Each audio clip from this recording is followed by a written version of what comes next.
Alright, y'all. I know y'all ain't seen your boy in a minute. But we back for real. I look, he got an echo. I can hear myself. Like I'm in the studio for real. I'm not used to that. But, yeah, we back at it with some more vids for real. I finally got my setup together, as y'all can see. Or y'all will see shortly type shit. But, once we start really getting into it, for real, try to get another phone. I can start recording outside and shit like that, but we gonna start getting back to y'all with the regular video. I've been working and shit, and yeah, my job so I ain't gonna lie. I don't even feel like doing anything shit after work. So, um, yeah, but we getting back in the swing of shit. Um, I went and grabbed the P5. I'm still trying to go and get this shit the capture card. Once I grab that, then we basically back on it with the gaming. I got a whole gaming channel. Um, yeah, bro, just so much shit that I really didn't. I gotta take this echo. Where's this at? Where's this at in settings? I'm sorry, I'm about to see settings. That's crazy.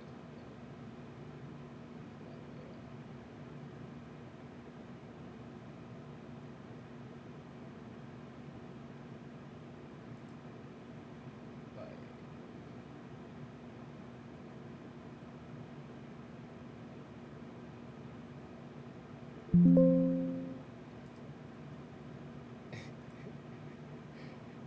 yeah, nah.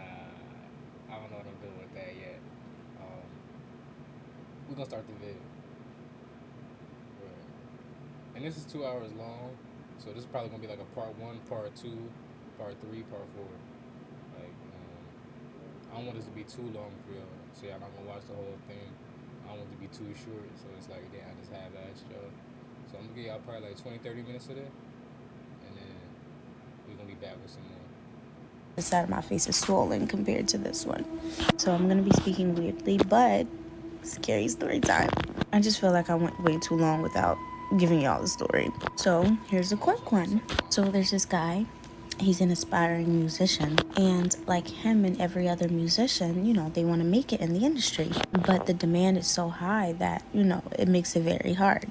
One day he's in the studio, he found this new producer. The producer's awesome. The producer is so good because that producer works with celebrities, and they ended up meeting each other through a mutual friend. So that night he worked with that producer, and they actually became really cool afterwards. The producer loved his voice, and he loved the producer's work. And so they became cool pretty quickly. And then one day the producer was having a studio session with this very well-known celebrity, which I will not name because I ain't trying to cut her off, cause this shit getting good. But at the same time, I got a story time, and she really just brought it up for real. Cause for real, like I met my producer the same way for real. And low key, I know the nigga since kindergarten. A whole crazy story. Got a story time for y'all though. Probably drop that. Get some footage while I'm in the studio. baby, I am not getting sued. So of course he's excited. This is one of like the people that he looks up to. So the day comes, he goes to the studio session. This story is going to be very short, by the way. But he goes to the studio session. He meets the celebrity. They have a great session. He has a great time. The celebrity instantly fell in love with his voice and his music. And he's just explaining to the celebrity how he's just trying to make it out here with raw talent. And the celebrity liked him so much that the celebrity told him, I don't do this a lot, but I can show you how to make it out here. So the guy, let's call him Mark. Mark is the musician. So Mark is excited. Mark is like, yeah, show me how I can make it. Mark is excited. He's like, this guy's about to teach me the ins and outs of the industry and how to make it, how to network. They exchanged numbers, and the celebrity said, I will be hitting your phone very soon.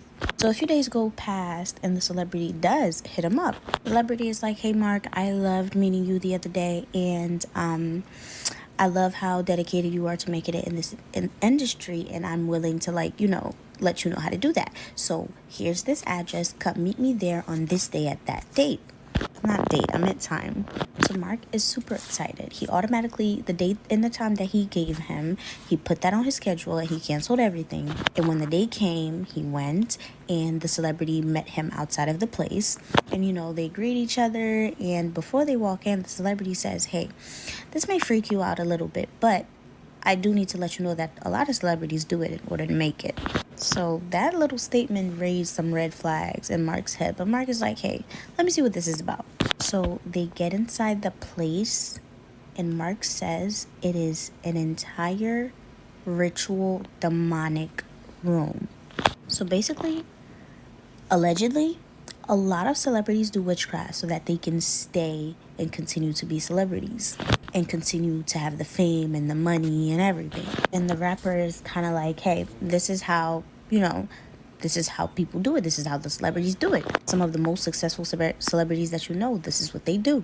And immediately Mark was like, hey man, I'm not really into that kind of stuff. Like, I know I want to make it, but it's really not that serious. I don't want to make it that bad. And the celebrity was very understanding. He was like, I understand. This can be, this can freak some people out. And Mark was like, hey man, thank you, but I'm gonna head out. I'm gonna have to go. Mark left out of there so fast, and guess what? Mark never did music again. He was literally like scarred. He's like, if this is what I need to do in order to get in the industry, then I don't need to be in the industry. This story was very short, but that's only because I can only talk so much. Bear with me, y'all. I'm gonna give y'all some more. I got tickled by a demon when I was younger. I'm calling it a demon because I can't really quite figure out what it was, but it couldn't be anything other than a demon. So I was really young. I want to say maybe like 4 or 5. I still remember this till this day. And this till this day is the reason why I hate being tickled. So there's this famous comedian in the Haitian community called Tonton Bichard. If you know, you know. And he was wildly popular in Haiti because he would make movies, and like his movies are like top tier funny. And so one night I went to sleep normally, only to be woken up. And I used to always be sleeping with my grandma. So I went to sleep only to be woken up to our room door slowly opening by itself. Mind you, I'm in sleep paralysis, so I cannot move. And so I'm watching the door open by itself, and in comes Tonton Bichard. And y'all, that's probably the scariest thing I ever in my life experienced as a child, because he walked in with like the most creepiest grin / smile on his face, and he's like staring straight at me, and he is not blinking. So at this point I'm laying down and I'm terrified, and he walks towards me to the bed, the side of the bed that I was in, with that smile in his face while staring at me. And to make it even worse, y'all, I can't make this up. To make it even worse, as he's walking towards me with a smile and stuff, his head is going side to side like this. Imagine being a 4 or 5-year-old and seeing that. And so, y'all, he walked towards me and he starts to tickle me. Like, he's on top of me and he's tickling me with a grin on his face and his head going side to side. I'm trying my best to scream for help so my grandma can at least wake up and stop this. And so, some way, somehow, I find the courage to finally be able to move, and he disappeared. Now, this is the part where I'm convinced that it wasn't a dream or anything like that, and it was indeed a demon. Because when I was able to move, my ribs were sore. And not only were they sore, at that moment, they were sore for like the next few days. And so I remember telling my grandma about it the next day. I feel like part of her just thought I had a nightmare, but she was still being a grandma. She still prayed for me just in case, because we still live in Haiti and we still know about all that stuff. But it never happened again though. But I just know, because of that traumatic experience, that is the reason why till this day I hate being tickled. Like, I'm laughing, but I'm actually I'm having PTSD. I don't like the feeling, none of it. Also, quick reminder that I have merch. The link is in my bio. It's a protection shirt, so go ahead and click that bio if you want to show me some support. Not only are you not safe on the outside, if your relationship... Okay. Now, I wanted to let her finish that first story, but that shit was crazy. And I also have something that relates. Like, the first time I ever experienced sleep paralysis, and the only time, I was living in Georgia at the time. I was 16. My cousin just moved. I feel like I just cut myself. Oh, because of this echo. can't. What? Where is this setting at? Okay. Okay.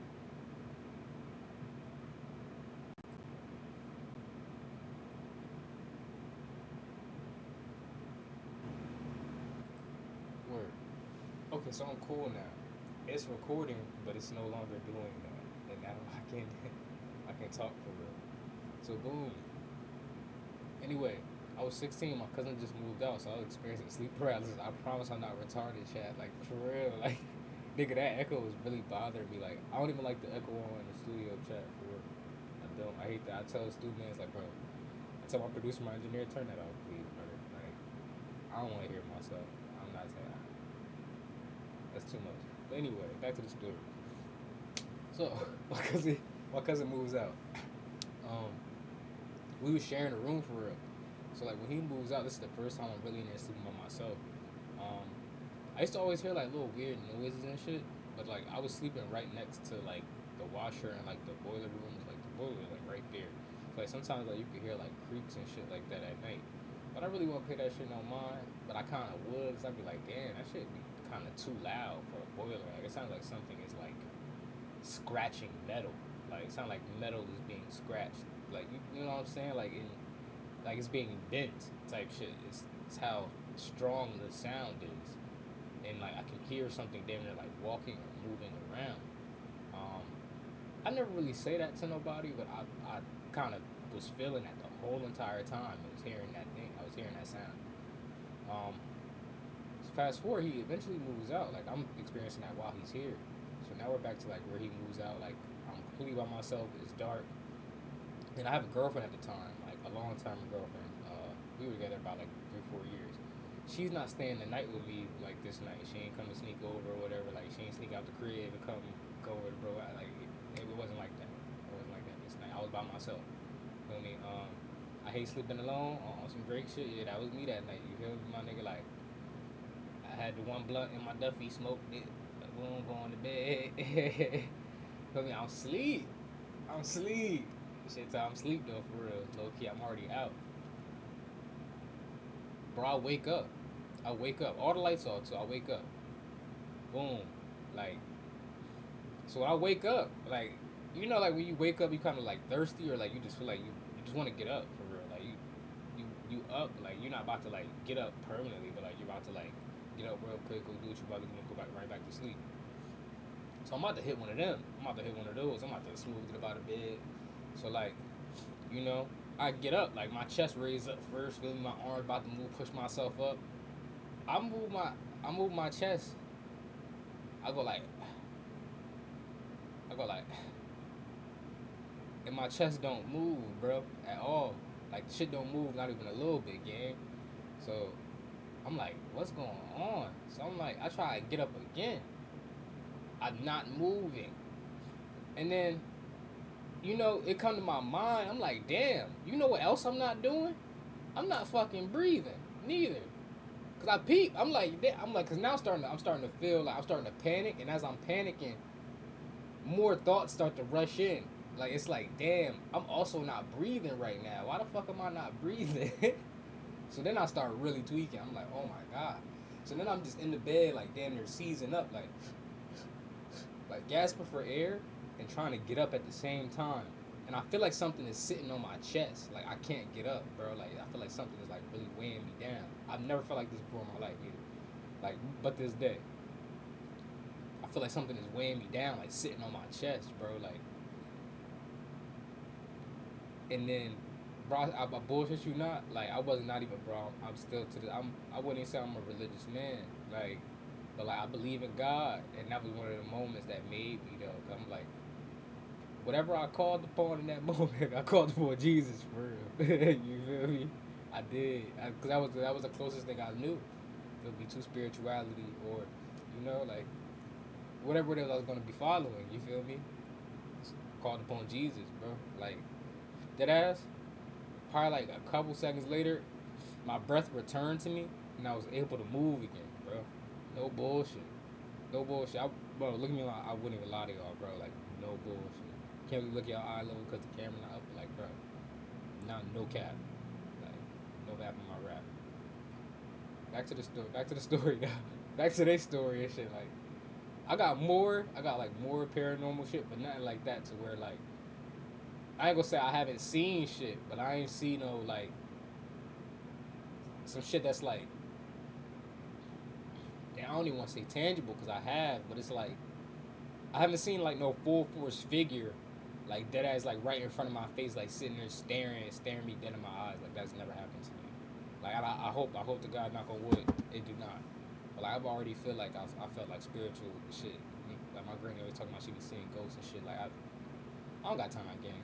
I don't got time. Like we black, bro. At the end of the day, like you see what most of my page has been on. Really, like it's a lot of spiritual and otherworldly, occult, whether or not you feel me. That's neither here nor there. But y'all see what I be posting for? Like it's a lot of mysterious shit. Like I'm interested in things like that. So, like you feel me. But it's only so far I'ma go. It's only so far I'm gonna go. Relationship with God isn't how it should be. You're not safe in the church either.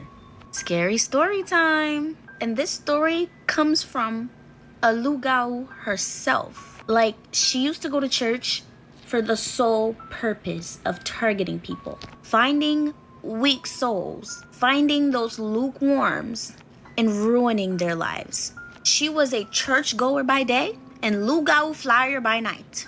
She would wake up before church, do rituals before she gets to church. Go to church, praise with everybody else whole time. She ain't praising God. Go to church, ruin people's life just by hugging them, shaking their hands, holding their kids.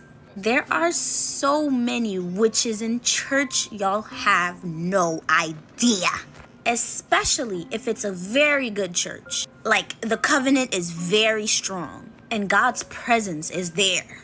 They will send people to ruin that church because that church cannot keep succeeding like they do. Because little do you know, when you go to church and everybody's praying, those prayers are doing so much more than you think. They are moving mountains. They are saving people's lives, and you don't even know it. So of course they have to put a stop to it. So they send people around to churches to break up that church. And she was one of those people. Now, before I tell y'all this, I should let you guys know that she is an actual Christian now. She had to go through years and years and years and years of trials and tribulations to actually be able to walk with God the right way. Because the moment she decided that she didn't want to walk with those people anymore, they made her life hell. And she gave me this stories, which is one of her many, many, many, many stories of how she broke up a family at the church. And it was the most important family. It was the pastor's family. Now, before I tell y'all the story, I want to touch on the fact that a lot of you guys complain that I don't do the whole 10 minutes. But little do y'all know, I do it sometimes. But whenever I do those 10-minute videos, they never get pushed out. I don't know what it is about it. Like, y'all don't see it on the For You page. You would have to physically go to my page in order to see that I posted. But whenever I split the stories, it gets pushed out like nothing. So I understand how aggravating it can be for, like, stories to, like, you know, be split. But that's how I have to do it. So you guys can actually see the story times. I do take a little long sometimes, I admit. But I have a life, y'all. But anyway, on to the story, which is gonna be on the next part. I'm sorry. As I tell you guys this story, we're gonna act like this is not there. My nose ring came out and I'm trying to push it back in. Mind your business. There was this church, and this church had this really, really good pastor. And the church was doing great, and it was growing fast. Pastor was doing miracles. People were getting closer to God. It was just great. But some people weren't very happy about that. Because like I said in the previous videos, even if you think you're at church praying and it's not doing anything, it's moving mountains. And so that is getting in the way of their plans. Prayers and everything that's happening, people going to that church and converting, starting to be really bad for them. And so they send this lady to that church in order to destroy it. So she goes to visit the church or whatever. She comes as a guest. She is very welcome. The church makes her feel very, very welcomed. And then she starts to study everybody in church, including the pastor. So she decided that she's going to get closer to the pastor, and that if she wants to take the whole church down, she has to target the pastor. And she does that exactly. This lady is coming to church every Sundays. She's going to Saturday churches. She's going to weekly Bible studies. It's all part of a plan to get closer to the pastor. So her and the pastor are starting to really get along. She's so nice, so kind, and so innocent, right? And eventually, after a couple of months of infiltrating herself within the church and closer to the pastor, she offers to work for the pastor as an in-home nanny, because at this point she knows enough about the pastor's personal life to know that he needs one. And here's this kind, very nice, very innocent young woman who's willing to do it. So the pastor accepts. She is rejoicing. So the pastor gives her a room in his house. Everything's going great. She makes breakfast, she makes dinner, she cooks, she cleans, she takes care of the kids, and everything is great. Until his wife starts to get sick. And here she is making soups, anything that the wife might need. But for some reason, his wife is just getting worse. She can't sleep at night. She can't sleep during the day. And so this is starting to be really hard on the pastor. Whole time, y'all know what that lady was doing? Because she is now cooking and cleaning, she was also doing laundry. She started doing witchcraft on the wife's clothes, and the kids were next. So his wife just keeps getting sicker and sicker. And at this point, after about a month, she is like on the bed, like she can't even get out of bed. And this causes the pastor to kind of lose focus in church. He can't really make all of the Bible studies anymore because he has to be home with his wife, taking care of his wife. And the witch, let's call her Witch, she is such a huge help to him at this moment because he's going through a lot. And his wife was the one that was taking care of the house and the kids. And he is so glad that she's there because she can take care of the kids and he'll take care of his wife. Because like at this point, he has to like physically feed her. Doctors can't give him an answer. And he's praying about it, of course. But this is really starting to take a toll on him too. Because now he's not sleeping. And so he's tired when he has to lead church the next day. So it's really not the same. Now that that's happening, this is the perfect time for her to start attacking the kids. And so she starts doing witchcraft on the kids' clothes now too. Now there were 2 kids, 2 little girls. And now those little girls are starting to get sick. And at this point, the pastor knows that this is something spiritual. This is an attack. But by the time he realized that, and he started praying more, the church had already started to fall apart because he's not there as much anymore. So her plan was going according to plan. Until at this point, he called his mom for help. And his mom came to the house to help him take care of the wife and his kids because everybody's sick. And as soon as the mom walked in the house, saw the witch, the mom recognized the witch recognized the mom. And when I say recognized, not like they knew each other, but their energy knew each other. His mom instantly knew, and the witch instantly knew. She knew that his mom was going to be a problem, and his mom was going to get in her way. So you know what she does, y'all? As the mom is walking through the door, and the mom is giving her that look like you're no good, she tries to spiritually cast a spell on the mom, but it didn't work. And so she went to go hug his mom, and his mom said, absolutely not. And then she turns to her son and says, she has to go. So the mom tells her son, she has to go, and she has to go now. And the pastor's like, Mom, what are you talking about? That's our nanny. And so the mom goes, oh, so she lives here. Pastor's like, yeah, she's great. She's great with the kids, and she's been so much help, Mom. I don't need this right now. And so the witch takes the opportunity to try to introduce herself. And she goes to the mom and says, hi, my name is Witch. Nice to meet you. I've heard so much about you. And tries to put her hand out to shake her hand since she didn't want to hug her. And no, the handshake wasn't innocent. That's her still trying to get the mom. And so the mom paused for a second, looks at her, smirks, and shakes her hand. And when the witch's hand touched that mom's hand, she said that it was like she was touching lava. Her hand actually got burned, y'all. So naturally, she has the reaction. And in that moment, it all clicked for the pastor.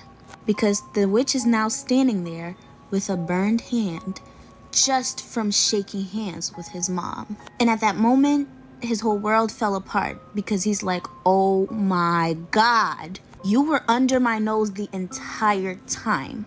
And so the pastor instantly drops to his knees and just starts praying. And y'all want to know what his mom said? His mom said, as a matter of fact, you're not leaving.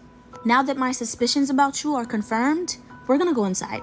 They take her inside and they basically hold her hostage. Pastor now called all of the important people from the church to come to his house at this very, very moment because it is an emergency. They had somebody at every door in every corner of the house praying and praying and praying. And the mom is questioning the girl, like, who sent you? Why are you here? Why are you attacking my son's family? And she's trying her hardest to like keep quiet and not say anything. But she said it was literal hell. All those people praying, she felt like she was in actual hell. But she also knew that if she talked, it would be the end of her. The cult will get her. And as she's sitting in that chair, she's trying to fight back spiritually. She's trying to throw any kind of spells that she can think of. She's trying to summon any kind of demon spirits to come and save her. And it is not happening. And the main reason why it's not happening is, of course, the prayers, but it's his mom. And she's wondering, who is this lady and why is she untouchable?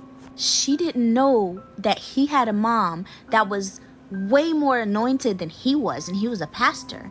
And at one point, it was getting so bad that she started to scream because it was so hot. She was hostage. She couldn't call upon the bad spirits to help her because they refused to come. And that's the thing about it. You don't have to believe in God, but the people that do evil, they're very well aware that God exists. They know that they can't compete with God. That's why the spirits weren't coming.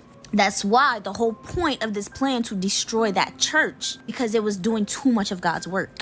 But anyway, she passes out. And as she passes out, she has one of the worst dreams of her life. So she passes out, but she wakes up, and she wakes up in like a forest. And the forest has like this river going through. And she's on like the right side of the river. She has all black on. And when she looked up, there was everybody that was part of the cult standing there also in all black. And at this point, she starts to get scared.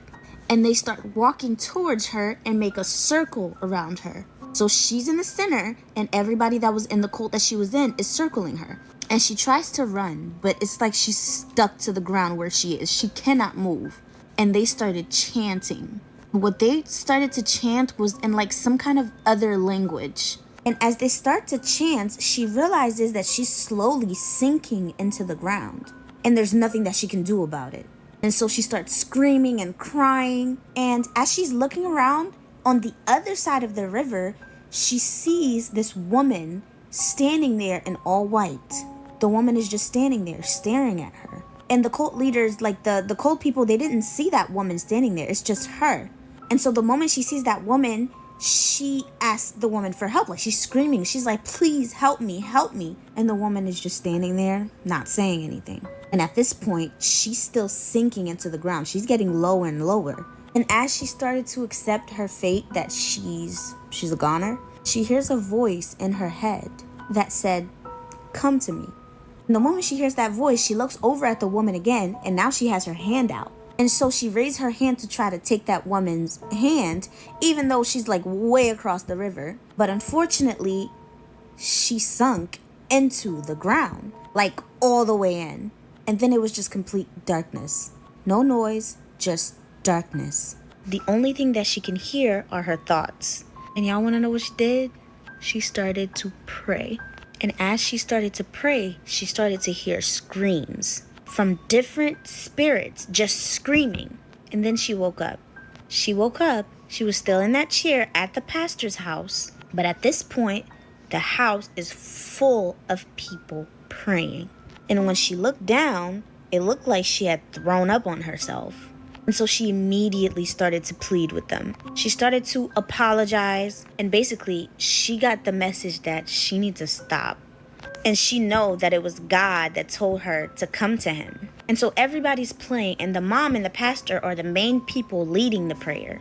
But they also have the kids and his wife in another room praying. They're praying, but they also have people praying over them. And mind y'all, at this point, it's nighttime. So she must have been passed out for hours. But she ended up speaking to the mom. She told her everything. She told her about the cult. She told her why she's here and everything. And she confessed that after this experience that she's done and she wants to repent. And so at this point, they switched the prayer to praying over her. After they did that, they let her go. She left, but boy, was it just the beginning of her trials and tribulations, because she then now had to deal with the cult people. And now in her heart, she knew that she wanted to convert. She didn't want to do this anymore. But she also knew that that meant that she was dead. And for the next, I think she said 5 years of her life, it was like literally living in hell, even after she converted. Because it goes so deep that it's not just one prayer type thing that you can get rid of. She has attached herself to so many things, has done daily rituals that took weeks in order to get those powers and things to be walking with her. So imagine trying to get rid of those things. All in all, everything worked out great. The wife got better, the kids got better. As far as the pastor's family, they were fine after that. But let me know if y'all want to hear about some more of her stories.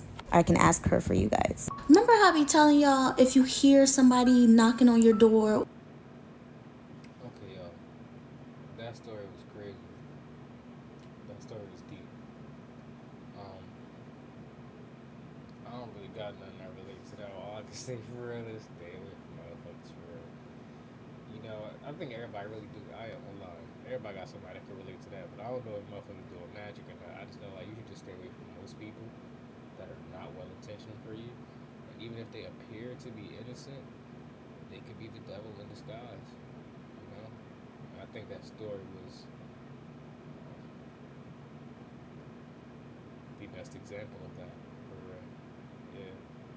Just be mindful. Be mindful who you around. Mindful of your friends. Be mindful of your kin.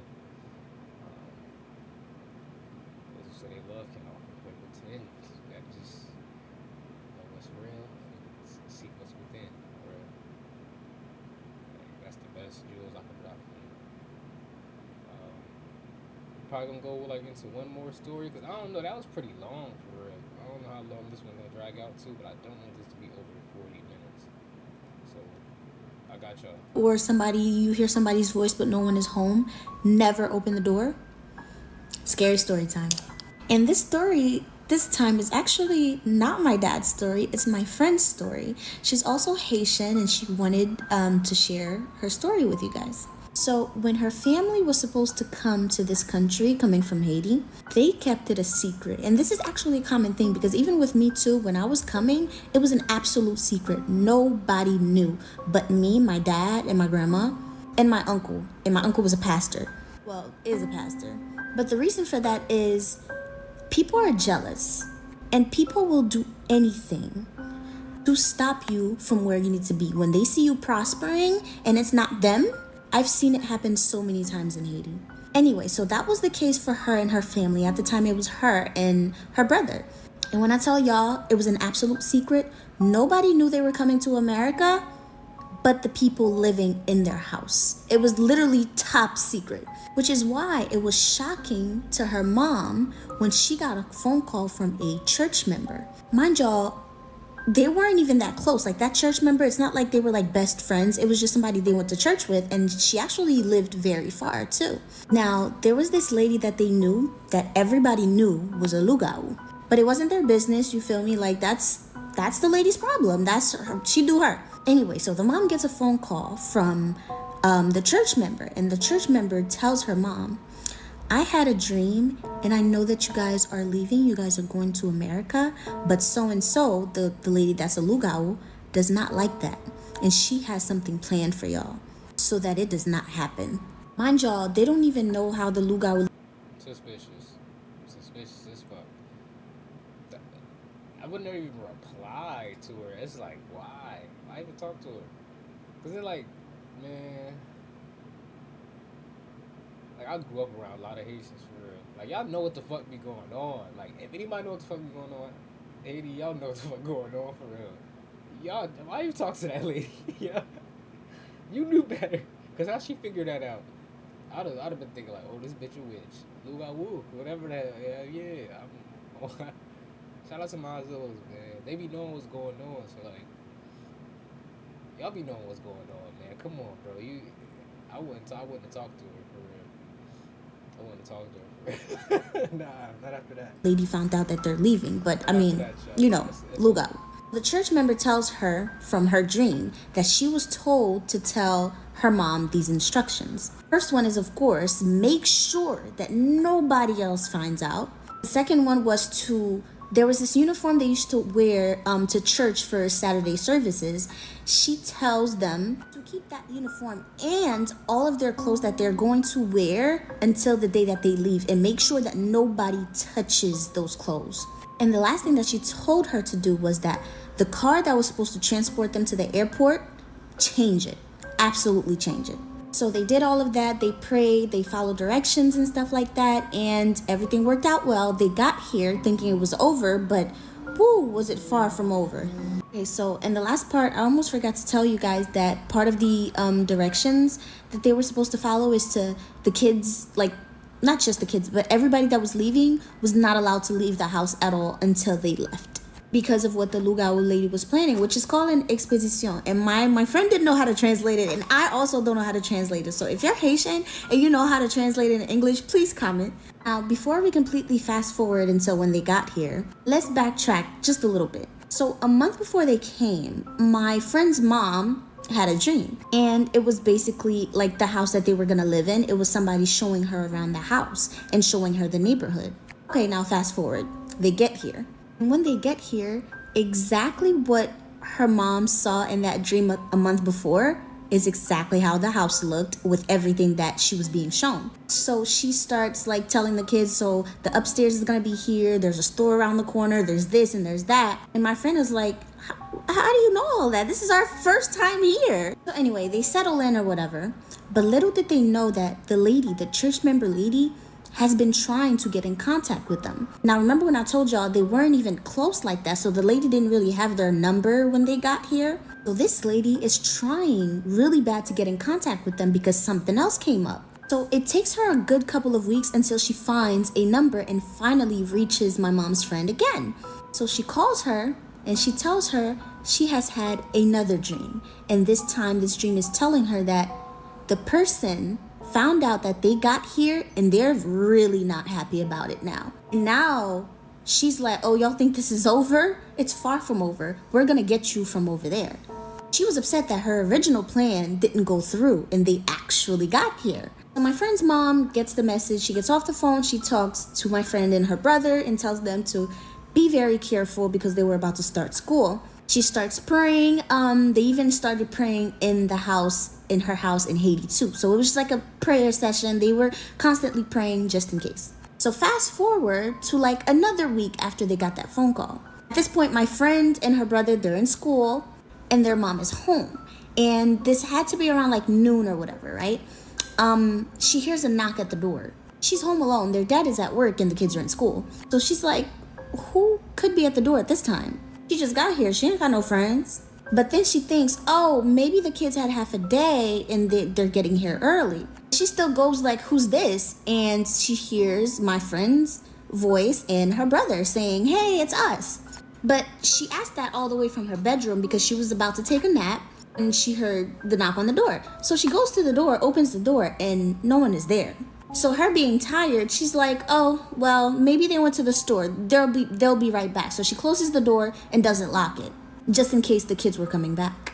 But little did she know, the kids were still in school. So my friend and her brother, the kids, they get home from school and they go to greet their mom, only to be greeted with, where y'all been at? It's been hours. So they're like, what?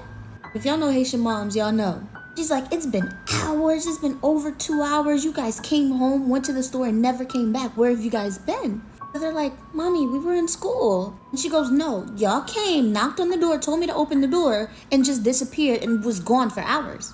And they're like, Mommy, no, school ends at 2:45. What are you talking about? And they're just going back and forth. And at this point, she's starting to think that they didn't even go to school at all and they were just lying about it. And the kids are so confused because they're like, what is going on, Mommy? We were in school. And so in the midst of the back and forth, she gets a phone call from Haiti. So she's like, you know what? Y'all stay right here. Let me take this phone call and I'm going to deal with y'all after. So she goes and she takes the phone call and it's Haiti. And they tell her that they were having a prayer session, and for some reason, the prayer session shifted to her family. And they just started, for some reason, everybody just started praying for her family nonstop. And then it hits her. She now remembers the church member that called in the dream that she had. So in the midst of her being on the phone, Dad gets home. And so the kids are explaining to him, like, we're getting in trouble for no reason. And before Dad could say anything, their mom calls her dad into the room. And I guess she basically explains to him, like, what's happening and what happened earlier. So then her mom changes clothes. She ties her hair up. You know Christians. If you know Haitian Christians, that hair gets tied up, it's prayer time. They come out of the room and they start praying and singing and stuff like that. They took the kids, put the kids in the middle, and start praying and singing. And she's praying, she's rebuking the spirit, she's letting them know this is not your house, this is my house, you don't belong here, you need to get out. You know, she gangster with it. She's eating them spirits up, okay? She's telling them, listen, I know they sent you, but you're gonna go right back to where you came from, because you cannot touch me and my husband, and you for sure cannot touch my children. I told y'all multiple times, that's the attitude you need to have whenever you feel like there's something around. And so the kids are also doing their little prayers too, but they're not as much as prayer warriors as their parents, you know? As they're chasing the spirit out, they start hearing scratches on the front door. It was loud enough for you to know that that's the spirit scratching the door, as if the spirit is trying to get out. It's a lot of scratches. So as soon as they heard that, they start praying even louder. So then the parents went and got holy water and anointing oil and mixed it together. That's a deadly combination right there. But mind y'all, as they're doing this, the kids are still in the middle. All this moving that they're doing, they're still like keeping the kids in the middle as a way to guard them. They did that because spirits love to jump from one vessel to another, especially the weaker vessel. So, and you know, kids are kids, and they are the most vulnerable. So as they're praying, they keep them kids in the middle. So they mix the holy water and anointing oil together, and they start spraying the house. And this spirit is going crazy at that door. So then the dad goes and opens the door so the spirit can get out. The moment they open the door, the scratches stop. So now the spirits got out. But that doesn't mean stop praying. So their dad stayed in the apartment with the kids to, you know, still keep them safe. And the mom went around the whole house, floor to floor, room to room, corner to corner, spraying the entire house. And she even went outside to spray the outside of the house to make sure that that spirit is not coming back in. And they prayed and prayed and prayed over the children, prayed over the house, and that spirit left and never came back. And that lady that was trying to get them so bad, once again, failed. And after that, they never really had problems anymore. She did say she has some other short stories that she would like to tell me to tell y'all. But as far as that case, that was done with. Now, I know a lot of you guys aren't religious, but in my personal opinion, sometimes certain things, only prayer can deliver you from it. That's just me though. But that just goes to say, when you're hearing voices and you're hearing knocks and stuff like that, you have to make sure, look through the peephole, look through the window, don't open that door.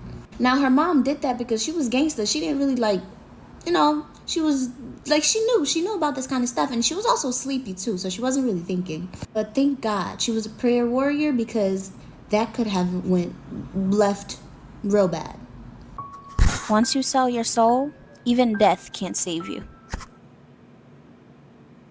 Alright, chat. I think that's where we're going to end it off, because I know that was like 30 minutes for real. Because the video, we already 30 minutes into it. We're going to call this part 1 for real. I'm going to drop the link to the video in the chat, but it's called 2-Hour Scary Stories by The Real Blizzy, Scary Top, and Stories Compilation. Y'all got to subscribe to Stories Compilation if y'all want to get this for real, or if y'all want to watch this ahead of time. Y'all already seen this, came out like a year ago. It's not, I mean, it's not too new for real. This came out a year ago, bro. It's not new at all. But like, it's new to me. Hopefully it's new to you too.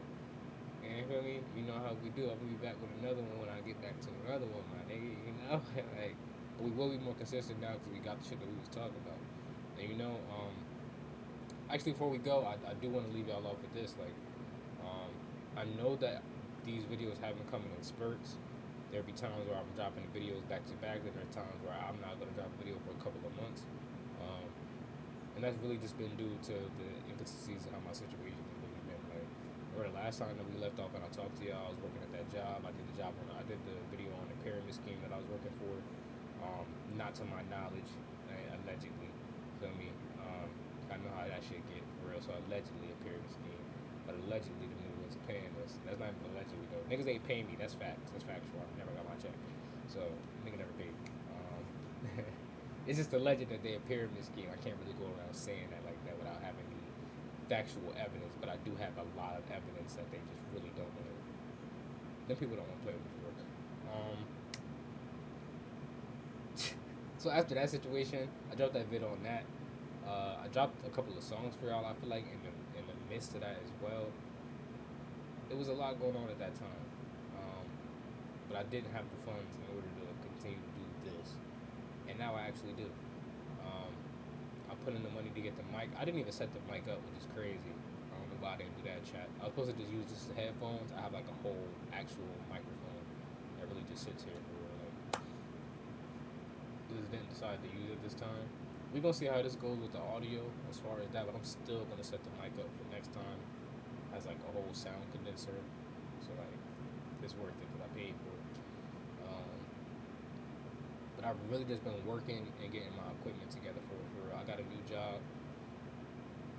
Like I said, I ate, but you know, who likes what they do? That's not their passion. Um, I help people every day, so I feel good, feel me decently about it. But it's just not what I really want to do. It's not the way that I want to help people. You know, I'm a customer service rep though. I'm not even going to go into the details of all that because I don't even think I'm allowed to disclose that I work for the company on like public forums and platforms, things of that nature. You know, so I think it's NDAs attached to that as well. But your boy not as popped as he was for real. Child of God, you know what's going on. You know, came out the mud with it. He done came out the mud and shut up. I can't be doing that in videos, but y'all saw it though. Y'all know what's up, man. Y'all know what's up, man. Like, um, yeah. I gave y'all a vid though for real. Ain't y'all happy with me? Ain't y'all bugging it with me right now? But I'm gonna catch y'all later. Enough with the jokes. And my apologies for whoever watches this. In the beginning of that, I did not know how to mute that sound, and me getting my reverb back in my headphones. So I constantly kept cutting myself off in my own sentences. I just couldn't stand that, bro. Like hearing my voice again, like on top of hearing it already. Like I'm good off that, bro. I'm good off that. Anyway, I'm gonna catch y'all later, and yeah, we'll probably be back with another part 2 of these, and I'm gonna try to give y'all another video that's just completely not related to this. It might be a story time. I did tell y'all I had one. Feel me? I kind of gave it in here, but like, it's more to that for real. Like, it's a lot more detail of why that even occurred. Like, with the whole sleep paralysis, but like, yeah, brother. Believe in a higher source. Believe it's something out here higher than you, because it definitely is. And one love, peace to y'all, man. I really don't even want to leave y'all on this video, man. I finally just got back for real, but y'all know, I'll catch y'all again.